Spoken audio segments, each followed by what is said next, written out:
We're good to go.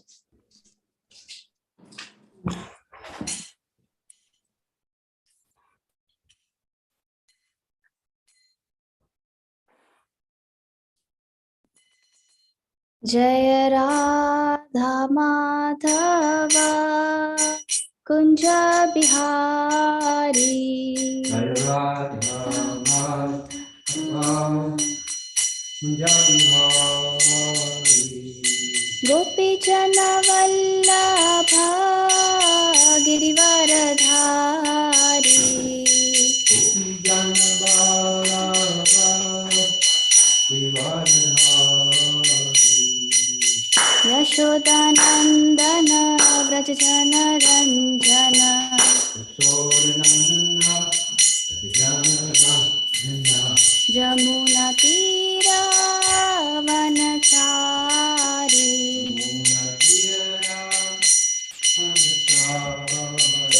Jaya Radha Madhava Kunja Bihari.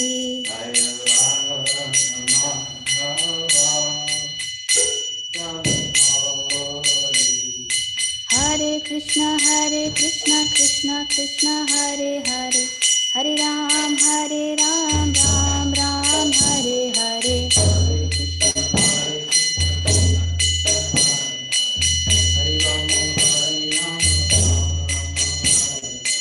Hare Krishna Krishna Krishna Hare Hare. Hare Ram Ram Ram Hare Hare.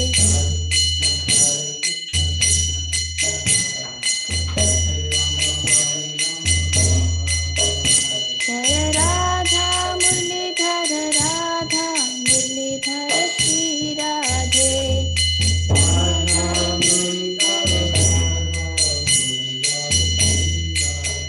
Jaya Gaura Chandra Jaya Gaura Chandra Jaya Gaura Chandra Jaya Gaura Chandra.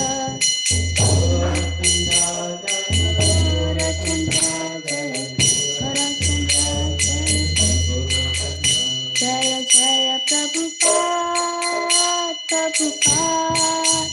Prabhupada Jaya Jaya Prabhupada.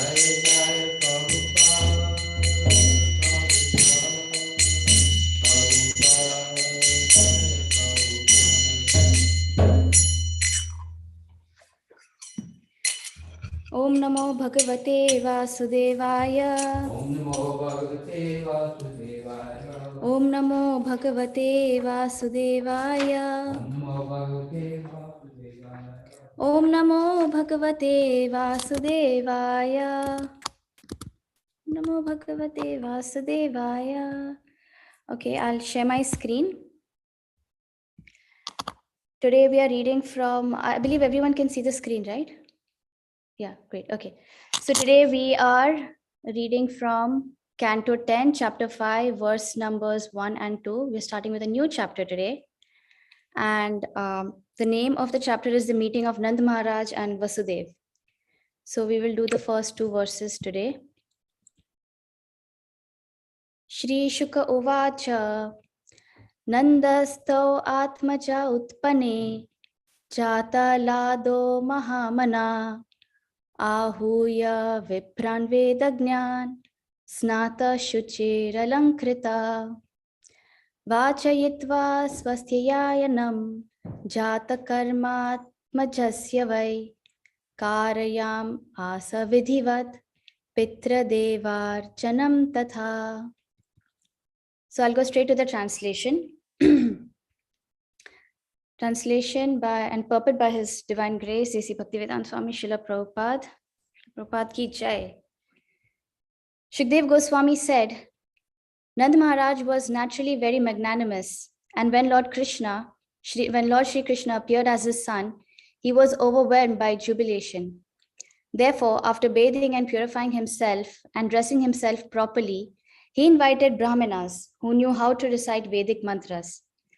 After having these qualified Brahmins recite auspicious Vedic hymns, he arranged to have the Vedic birth ceremony celebrated for his newborn child according to the rules and regulations. And he also arranged for worship of the demigods and forefathers. purport. It's a long one, but we will read it through it once. Srila Vishwanath Chakravarti Thakur has discussed the significance of the word Nandastu. The word tu, he says, is not used to fill the sentence, because even without tu, the sentence is complete, telling us something important about Sanskrit. So therefore, the word tu is used for a different purpose. Although Krishna appeared as the son of Devaki, Devaki and Vasudev did not enjoy the Jata Karma, the festival of the birth ceremony. Instead, the ceremony was enjoyed by Nanda Maharaj, as stated here. Nandastavatmaja utpane jata lado mahamana. When Nand Maharaj met Vasudev, Vasudev could not disclose, your son Krishna is actually my son. You are his father in a different way, spiritually. Because of fear of Kamsa, Vasudev could not observe the festival of Krishna's birth. Nand Maharaj, however, took full advantage of this opportunity. Who wouldn't? The Jata Karma ceremony can take place when the umbilical cord connecting the child and the placenta is cut. However, since Krishna was brought by Vasudev to the house of Nand Maharaj, where was the chance for this to happen? In this regard, Srila Vishwanath Chakravarti Thakur desires to prove with evidence from many Shastras that Krishna actually took birth as the son of Yashoda before the birth of Yogamaya, who is therefore described as the Lord's younger sister. Even though there may be doubts about the cutting of the umbilical cord, and even though it is possible that this was not done, when the Supreme Personality of Godhead appears, such events are regarded as factual. Krishna appeared as Varahadev from the nostril of Brahma, and therefore Brahma is described as the father of Varahadev. Also significant are the words Karayam Asa Vidhivat. Being overwhelmed with jubilation over the birth of his son, Nand Maharaj did not see whether the cord was cut or not. Thus he performed the ceremony very gorgeously. According to the opinion of some authorities, Krishna was actually born as the son of Yashoda.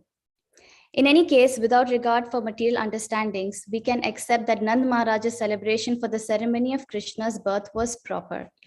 And therefore, the ceremony is well known everywhere as Nandotsav.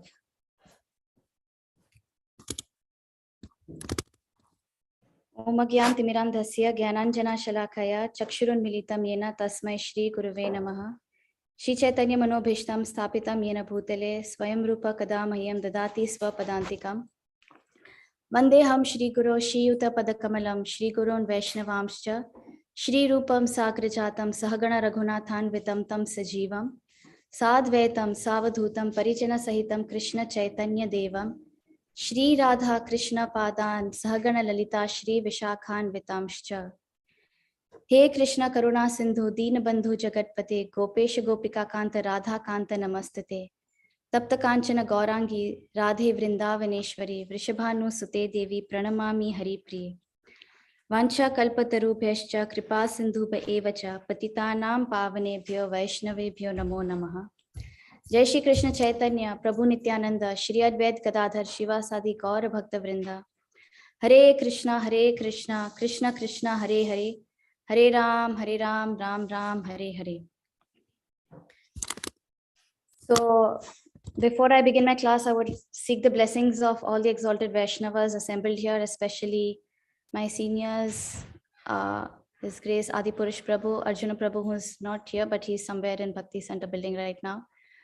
And every one of you, and especially the teachers from whom I have heard and prepared the class, and of course, His Divine Grace A.C. Bhaktivedanta Swami Srila Prabhupada for giving us such amazing purports from, by compiling them from the commentaries of all the acharyas.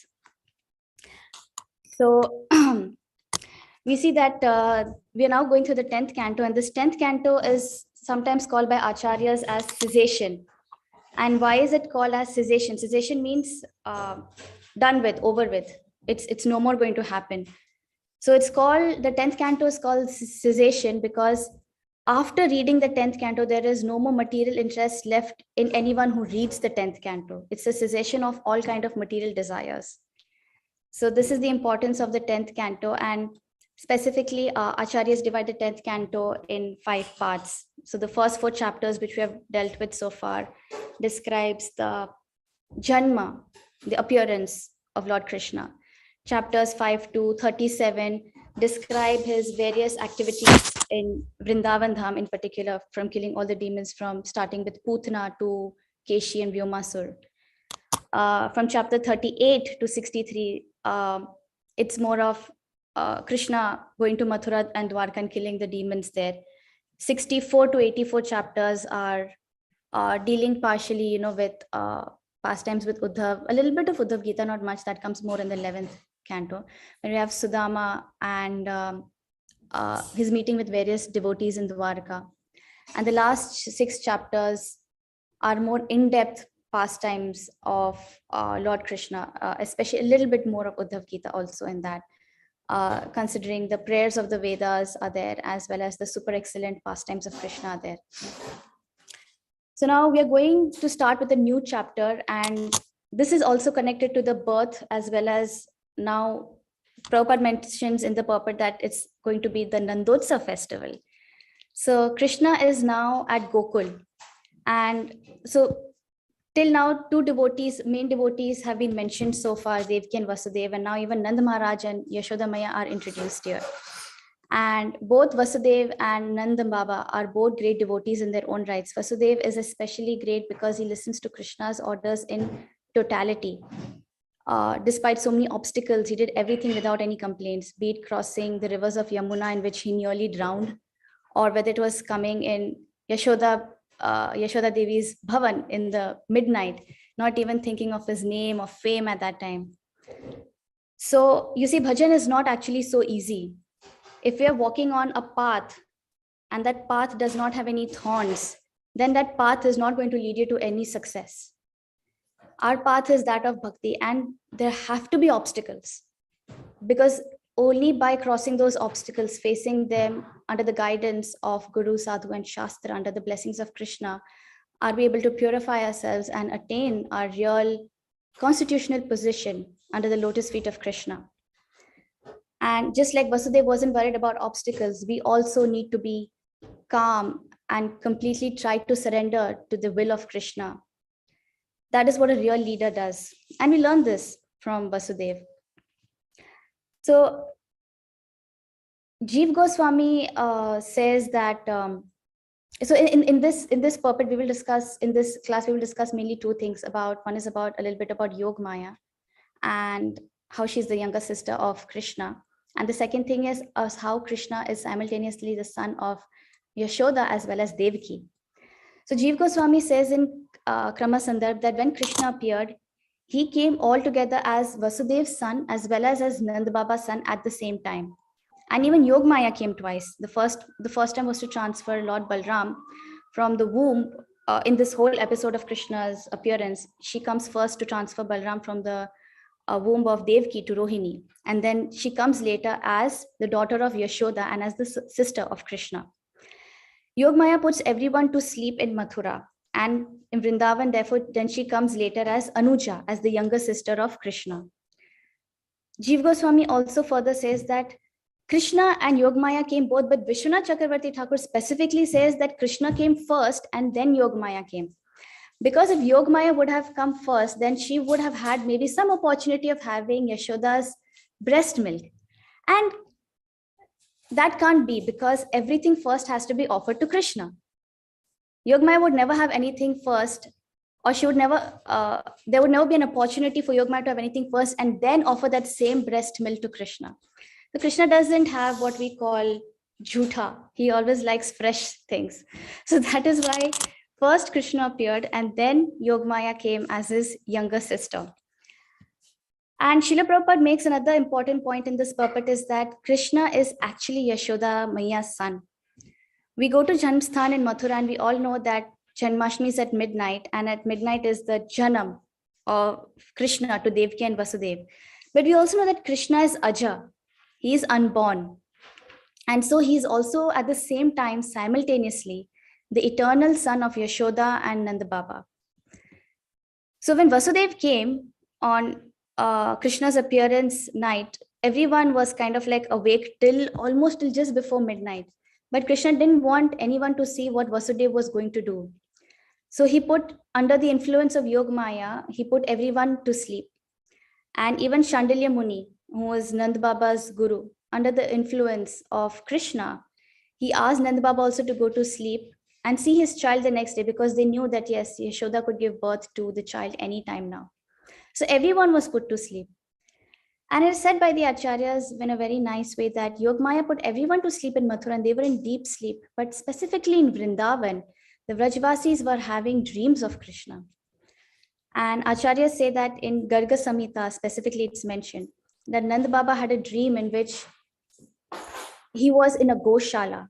And this is happening in Nand Baba's dream, just in the midnight time when all this is going on. The Nand Baba, he dreamt he was in a Goshala, and then he turns and sees Yashoda. And in her hands is a very, very, very beautiful child. And it is described that Narayan looks like this child. Krishna doesn't look like Narayan. Narayan looks like this child. Because Krishna is Sarva Shrestha. He is the origin, Sarva Karana Karanam. Even Vishnu comes from Krishna. So this is what the dream of Nand Baba was. All of them had deep spiritual dreams.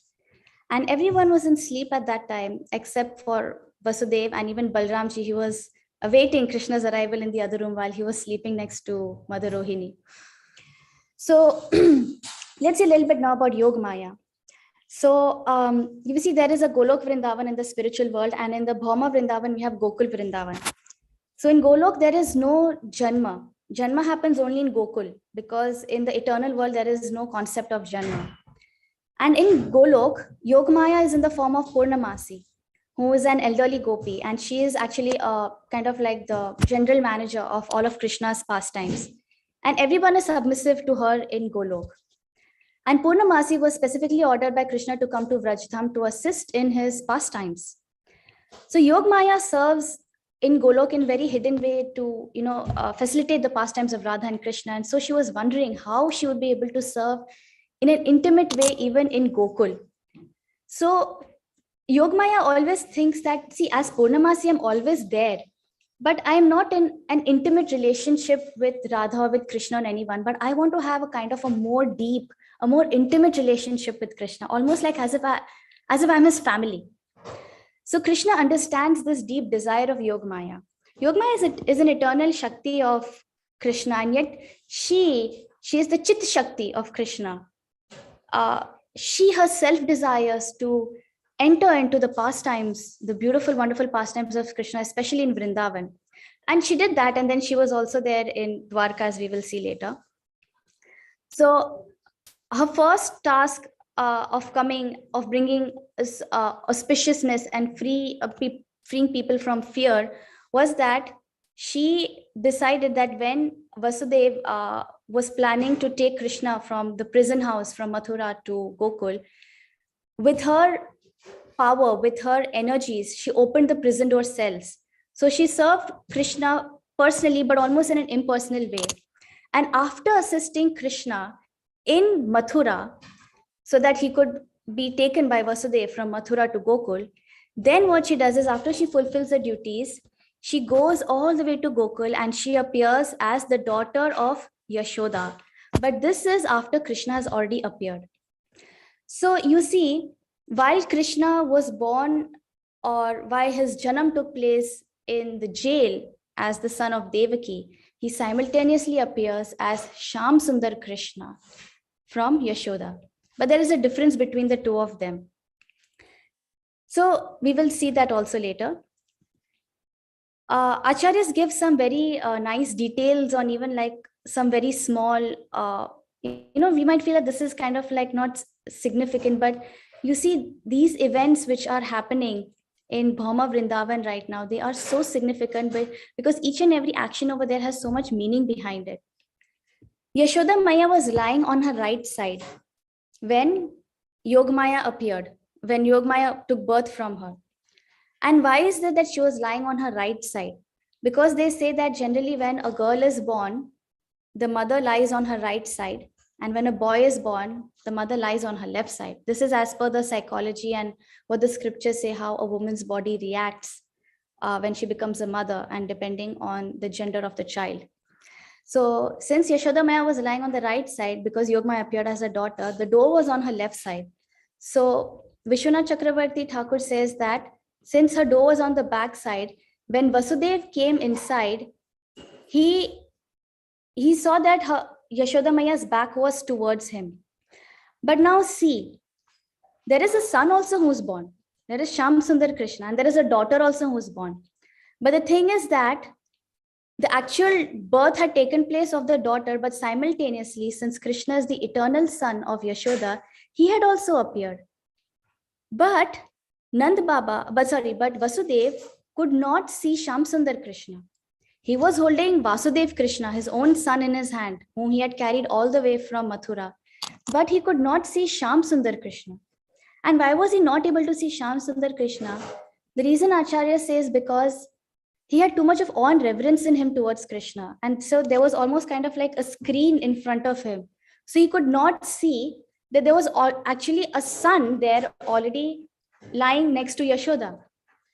And these details are given in scriptures like Hari Vamsha. So these are like authoritative these are authoritative statements given by Acharyas. It's given in Hari Vamsha, and I believe I think it's also in Vaishnav Toshini by Sanatan Goswami. And Prabhupada also quotes these two scriptures vastly in his purports in general. So Vasudev got his baby, and when he placed the baby next to Yashoda, that Vasudev Krishna, the son of Vasudev, he entered Sham Sundar Krishna. And all this Vasudev could not see. He just thought one baby was placed and that was it. But he didn't see that the baby entered Sham Sundar Krishna. So there was now one boy and one girl. Then Vasudev went on the other side and saw the baby girl. And she was an expansion of Yog Maya. And she had not been named yet. So then Vasudev, he takes this baby child, this baby girl, and then he goes to Mathura. So now let's understand this concept that Krishna is born to Devaki and Vasudeva, and so we celebrate Janmashtami. But he appears there as Vasudev Krishna.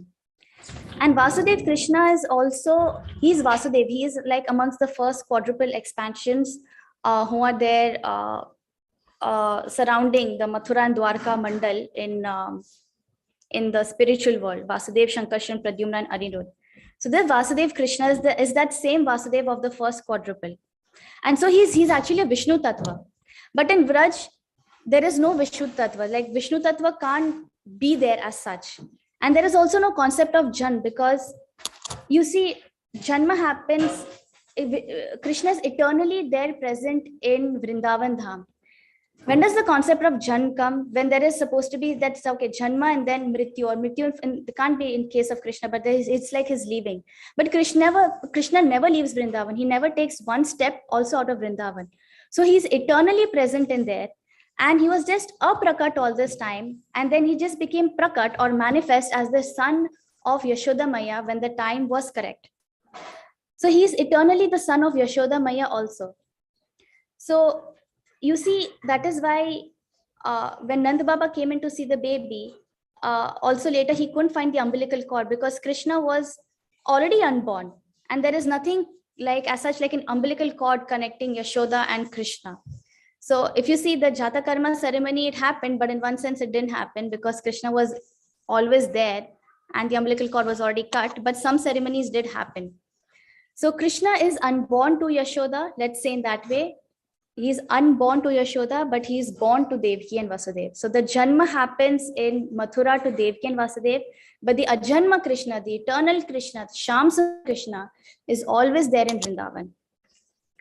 Also, another important concept to understand here is that how is Krishna able to do this? Because Devaki and Vasudev are actually non-different personalities. Devaki and Yashoda are two non-different personalities. Their names are different. Both are mothers of Krishna. And Krishna is not born to Yashoda, but when he appears to be born, it can't be to Yashoda, and yet it has to be. This might seem a little bit difficult to understand, but it's almost like Achintya Bheda Bhed. He's born, yet he's unborn.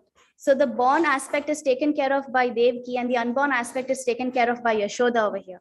They are like Devaki and Yashoda are like two souls in one body. It's the same way even for Nanda and Vasudev. They are two souls in, they're one soul in two forms. Sorry, that's what I meant. There's one soul in two forms.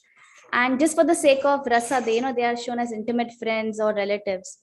But as Devaki and Yashoda are non-different, sometimes they're even called interchangeably. Even Nanda and Vasudev are non-different in that sense. So he appears to Devaki, who is Yashoda, and yet he is not born to Yashoda. I hope you're able to understand this. If not, then it's just understand that this is simultaneously different and non-different, simultaneously being born and yet being unborn. So maybe with that concept, it might be easy to understand. And yet, when I read this part, and I was like also like kind of like confused in one sense, and I was like, can Krishna ever have a mother? Krishna is God. God can have no mother. He is the mother. He is the father of everyone. So the Ajanma, the Aja, how can he have a mother and father? But it is true that yes, Yashoda Maya and Devki Ma, they both are Krishna's mother, because the real love of a father and mother is not coming just through giving birth. It is through love. It is spiritual love. It is the love and care that you give to your child throughout your life. And this is what Devki and Yashoda, Nand Baba, Vasudev, what they both gave. We are actually in illusion when we think that, yes, we are taking care of our child. It's my child, my son, my daughter. Everyone is a child of Krishna. And yet the same Krishna willingly becomes the son of his devotees because he wants to taste their love. And whether there is an umbilical cord connecting them or not connecting them, we're not even concerned with that. In fact, in Vraj, when the Brahma Vimohan Leela happens, and when all the Gopas are actually taken away by Brahma for an entire year, earthly one full year, Krishna expanded himself as all the Gopas. And these same Gopas, who are actually Krishna, he actually drank the breast milk of all the elderly gopis. And so he became their son. He fulfilled even this, or he fulfilled their design. That's why all the elderly gopis are in one sense the mother of Krishna. Because yes, he did become their son. He had their milk for an entire year. He was under their care. He was under their love. So real motherhood and real fatherhood is a real spiritual and eternal love that we have with Krishna, and that Krishna is with his devotees. So the real criteria is spiritual love. Even though we may be able to understand or not this whole concept of being born, unborn, whether there's an umbilical cord connecting or not connecting. Yes, we should know these details, but at the same time, if we don't, it's fine. So now coming back to the verse, we see that even in the verse, the word tu is mentioned here. Tu means definitely. Definitely, Krishna is the son of Nanda Baba. There is no other doubt about it. Even Vishwanath Chakravarti Thakur, Jiva Goswami said that yes, both Krishnas are same at the same time, and yet they are different. Simultaneously, one are different, the Vasudev Krishna and the Sham Sundar Krishna. And Utpanne, Atmaja, Nandasto, Atmaja means his own son. Atma means they, someone who's come from his own body. Utpanne means birth. And the next word is actually very important. It's called Ahlad. Ahlad means great joy. So it's not that because of Krishna's birth, there was great joy. Krishna is great joy himself personified. Krishna is Ananda Swarup himself. Wherever Krishna is there, there is going to be Ananda. And wherever Krishna is not there, there is going to be Nirananda. We are going to be suffering if Krishna is not there. And then a very nice word is there, another very nicely describing Nanda Maharaj is Mahamana. Mahamana means, Maha means great and Mana means mind. Nanda Baba was able to have Krishna as his son because he was Mahamana. His mind was great. He was constantly thinking of Krishna, even in his dream. You see, even in his dream, he had a vision of Krishna coming as his son, and he thought that Narayan looks like his son. So even in his dreams, he's thinking of Krishna. So, and we should also strive for that, then even we can become Mahamanas. So we see then that after Krishna appeared and in the morning, everyone woke up to hearing, Krishna's cries and everything. The first one to see Krishna was actually Mukhra, who is the maternal grandmother of Sri Radharani. She was there to assist Yashoda Maya in her childbirth, but she also went to sleep under the energy of, under the potency of Yog Maya. And one by one, everyone comes to know about Krishna's appearance. And this is now, Nandotsav is starting now. The first ceremony is the Jat Karma ceremony. The ceremonies were held. Yashoda Maya's breasts were cleaned properly by the women, because from that breast, the newborn child is going to have milk. And the father gives ghee and honey to the child as his first bonding with the child a father has with his child.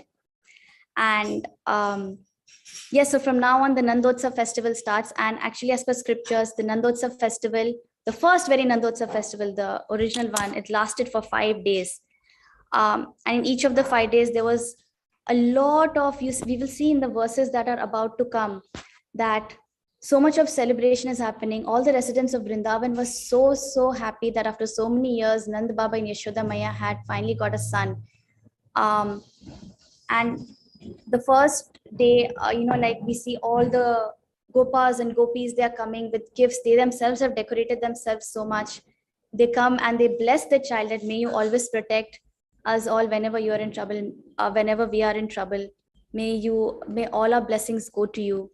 And we see the opulence of Vrindavan also during this Nandotsav festival, that they're throwing butter, milk, and ghee, clarified butter on everyone. They're even throwing on Nand Baba's throwing on everyone. They're throwing on Yashoda Maya's throwing on everyone. It's like Nand Baba and Yashoda Maya themselves have become a child after having a child. So these are the festivities that happen in Nandotsav. They're beautiful colors, decorations. It's an amazing festival. And then from the second to fourth day, there are just like continuous charity being given by Nand Baba and Yashoda Maya. The goddess of fortune herself comes there. Kamdhenu, Ratnakar, which is the origin of all gems. Kamdhenu, who gives unlimited. She's like a spiritual, the mother of all the cows, who comes from the heavenly planets. She came down on Vraj Bhumi to assist in the Nandotsav festival. We have Parasmani, Chintamani jewels which anything you touch, Parasmani is like you touch anything with a Parasmani jewel, it turns into gold. So that is why Nanda was able to continuously give everything in charity for 3 continuous days. And even on the fifth day, he did a charity through the hands of Rohini Mata and Balram. So this is how Nandotsav festival is done. And we see, like, when I was reading all these pastimes of Nandotsav, it just came to my mind that for us as followers of Srila Prabhupada, in our larger ISKCON community, Nandotsav is also very important to us because it is the divine appearance day of Srila Prabhupada. And that is why Nandotsav holds so much more importance for us in particular. Before I speak more on that, I would just like to speak very briefly on just one small little point on Yogamaya before we go to Prabhupada again. So this Yogamaya, who had appeared as the sister of Krishna, okay, she was not named in Vraj because Vasudeva had taken her away. And that is why she's known more as Subhadra, as the younger sister of Dwarkadhish Krishna, and not as the sister of Shamsundar Krishna. So Bhadra actually means auspicious, and Subhadra means specifically who brings a lot of auspiciousness to Devaki and Vasudeva. And Vasudeva handed over that child to Devaki in prison, and when Kamsa came and he took the child from Devaki's hands to literally to kill her, since that child was touched by Kamsa, she no more became auspicious. She became inauspicious, and she assumed the form of Durga. Not that Durga is inauspicious, she's Mahamaya, and she's inauspicious in the sense she continuously keeps bombarding us with material desires. She keeps us under the 3 adhyatmika, the threefold miseries, Adhidevik, Adhibhautik, Adhyatmic miseries in this material world. So if we misuse Krishna's energy for our own self, this same Subhadra becomes Durga. And after she was like so-called contaminated by Kamsa, she's a spiritual energy, she can't be contaminated, but she had to leave Mathura. And then she came again in Dwarka. And in between time, she was in Vindhyachal doing austerities. And only after Kamsa was killed by Krishna, after all inauspiciousness in the form of Kamsa was uprooted, then she came as Subhadra again in Dwarka. And then we have, her marrying Arjuna and having Abhimanyu as a son, etc. So these pastimes are very, very important for us to understand. And whenever I hear these pastimes of Krishna from the point of view of the Acharyas, they never cease to amaze me and make me realize how much I need to know about the Lord of my life, about my Ishtadev, Krishna, or at least the one who I'm trying to make my Ishtadev. It said in Bhagavad Gita, Krishna says, Janma karma cha me divyam, evam yo veti tatvata, tyaktva deham punar janma neti mameti so Arjuna.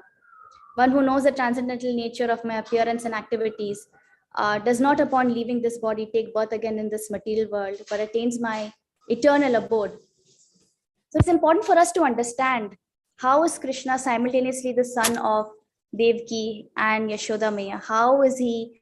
How is Yogamaya the younger sister, not the elder sister? Or yes, she's the younger sister of Krishna. How she appears again as Subhadra? These small love is in these all details. Love comes only when we understand these small details of Krishna. And we are so very fortunate that we have Prabhupada who's explained to us all these details, who has taken the pains to take all the commentaries of the previous acharyas and given it to us in a form where we can understand it. And even while I was reading all of this, and I was reading again and again about Nandotsav, and I'm like, yes, Nandotsav is important to us, but we celebrated more as Prabhupada's appearance day. And what came to my mind is that we can draw some great comparisons between the struggles that Devaki and Vasudeva underwent and the struggles that Srila Prabhupada underwent, and we can even see a similarity in the moods of all of these great personalities. So up till now, we have seen, in all the chapters so far, right from chapter 1 to the 4th chapter, we are seeing only about the trials and tribulations that Devaki and Vasudeva underwent. Nanda and Yashoda they are now going to enjoy Krishna's pastimes, and later they are going to have like years and years of separation. But here we see that despite so many problems, they were just so sincere that Devaki and Vasudeva were completely willing to do anything to assist the mission of the Lord. And Krishna comes to us to give us compassion, to attract us back to him and to save us from birth and death. And Devaki and Vasudeva are actually real preachers. They are assisting Krishna in just doing this, in carrying out his mission. They never thought that, they never knew whether they would be able to see Krishna again or no, but they just continued doing their duties, doing their service to Krishna. And you see, this is also what Prabhupada's mood was. He never thought he had any qualification as a preacher.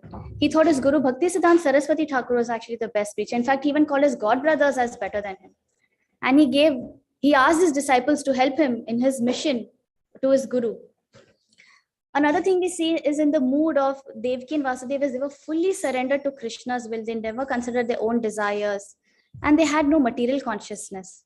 In the same way, even Prabhupada had no material consciousness. So as how after 12 and a half to 13 years of suffering, Devaki and Vasudeva finally got Krishna back in their life, and they had his association for the rest of their lives. So similarly, after years of struggling, almost 20, 30, 40 years of struggling, of trying to establish the Krishna consciousness movement in India and then later in the West, then Krishna fully gave himself to Prabhupada. He was literally in the hands of Prabhupada. Prabhupada told Krishna that, Krishna, please stay here as a deity. And Krishna willingly came. He himself was willing to come in whatever form as Prabhupada was willing to call him. He's even here as Radha Muralidhar. They've undergone like so many,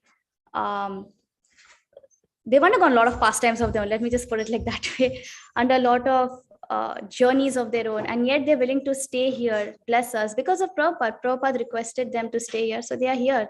Prabhupada requested Radha Rasbihari in ISKCON Juhu to stay, and so Krishna stayed, because Prabhupada was as surrendered to Krishna as Devaki and Vasudeva surrendered to Krishna. And so we see in the surrender, we are never the losers, we are always going to gain. And that gain may not be as per our wants, but it is as per the mercy of Krishna, and most importantly, it is as per the timing of Krishna. So I will end the class here. Sorry, I went a little bit overboard my time, but I'll now keep it open for any questions, any feedback, any comments. Yes, it's all open now. Thank you, Nirvika Devi. Beautiful class. You're my favorite speaker. Yeah, do we have any questions, reflections? If not, I'll ask my question. I have a question. Yes, please. Can I? Okay, you mentioned in the beginning how there must be some obstacles and thorns on our bhakti path. But then, towards the end of your class, you said that wherever there is Krishna, there is Ananda. There's no room for misery. How is that? So that we have to look at every obstacle as a blessing of Krishna. Once we start with our life in bhakti, Once we start surrendering to bhakti, to Krishna in the process of bhakti, Krishna will do anything and everything to get us back to him. And one of the ways that he has to do this is to purify us. Because we left Krishna in the first place because we were envious of him in the spiritual world. We were envious of him, we were envious of his other eternal associates, maybe. And that's why we had to come here. So Krishna is doing everything to purify us. If we take this purification in the right sense, this purification can actually be a source of bliss for us. We have to look at everything as the mercy of Krishna. That Krishna is putting these obstacles in our path because Krishna loves me so much. He wants me to quickly get rid of all my anarthas and go back to him.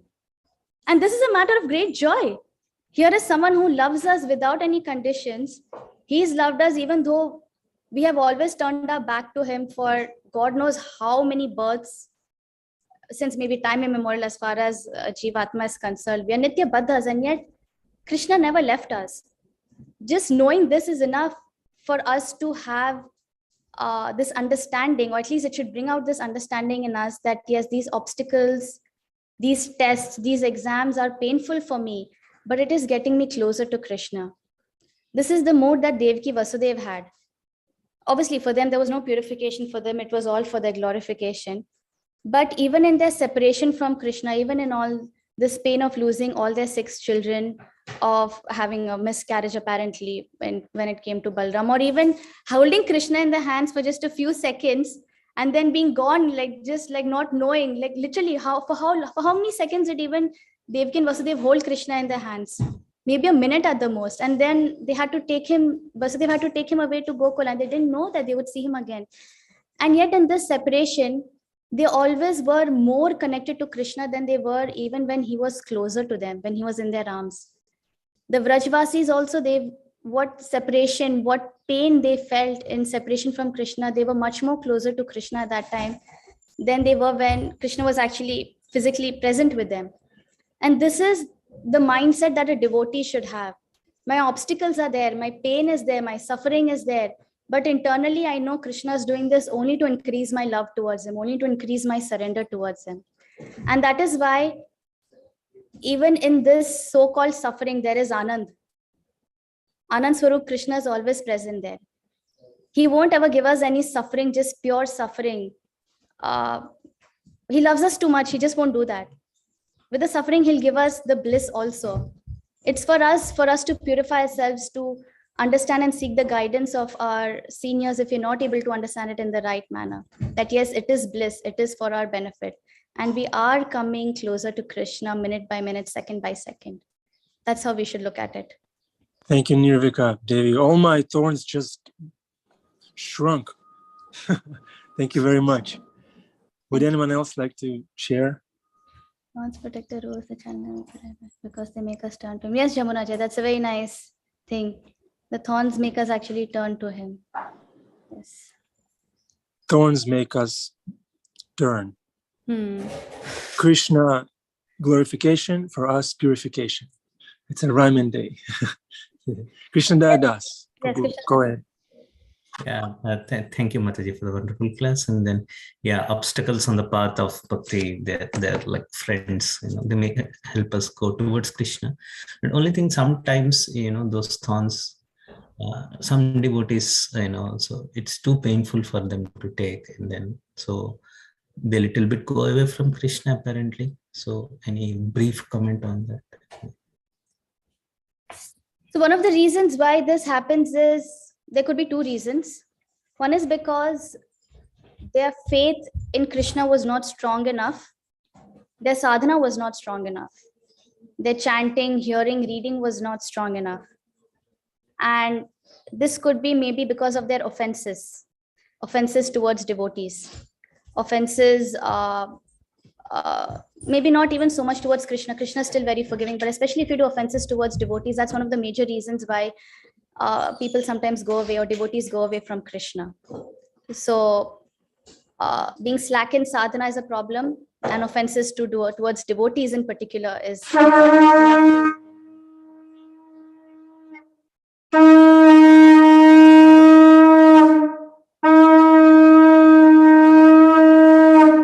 Yeah, I hope I answered the questions, or I'll have to close the class now. Pransad Srimad Bhagavatam ki, Jai. Srila Prabhupada ki, Jai. Nirvika Devi ki jai. How wonderful is Krishna. Thank you very much, everybody. Nirvika, will you show us darshan? Yes. Darshan.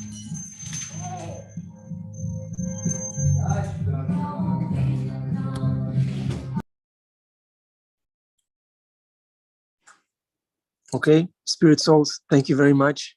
Krishna Das, yeah, you asked a very good question. Jamuna Jaya, what a boost. Seeing your smile and the comment about the rose. Wonderful.